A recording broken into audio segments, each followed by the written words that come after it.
fat point down on digestion, and another point down on energy levels.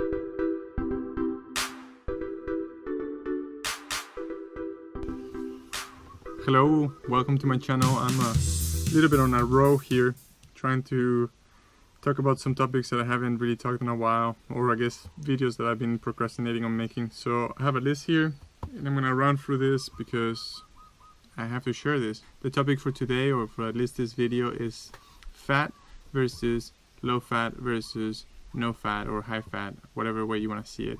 Basically, the question is, how much fat should I eat on my fruitarian diet, or a raw vegan diet perhaps, or even a vegan diet, or an omnivorous diet. So I guess it all comes down to how much fat we should have, and people have been discussing this since they discovered that fat existed. I'm gonna tell you what I think. First of all, I love fat. I love olive oil, coconut meat, avocados. To be honest, I actually like fat from animal products, but I don't eat them because I don't think they're healthy, and I don't think they're ethical, and I don't think they're good for the environment, so I leave them aside. And I guess I would encourage you to do the same if that's what you want to do.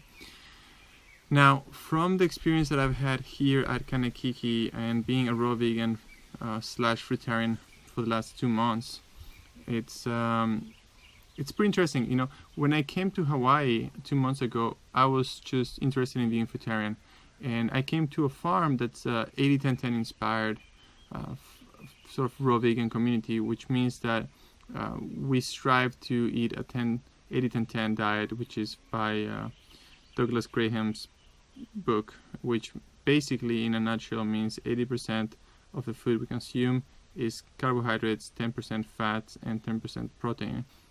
As a vegetarian, usually I'm consuming about 95% carbs, 5% protein, 5% fat, unless I eat fatty foods like avocados or durian would be another option. But there's really not many fruits that are fat heavy, and I've noticed that whenever I eat a lot of fat, like especially avocados, let's just use that as an example because that's what we have the most here, I feel drowsy, I feel tired. It doesn't quite make me feel great.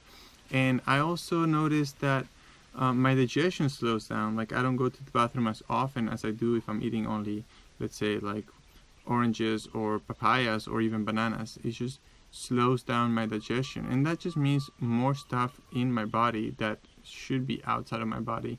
So I would say fat point down on digestion, and another point down on energy levels.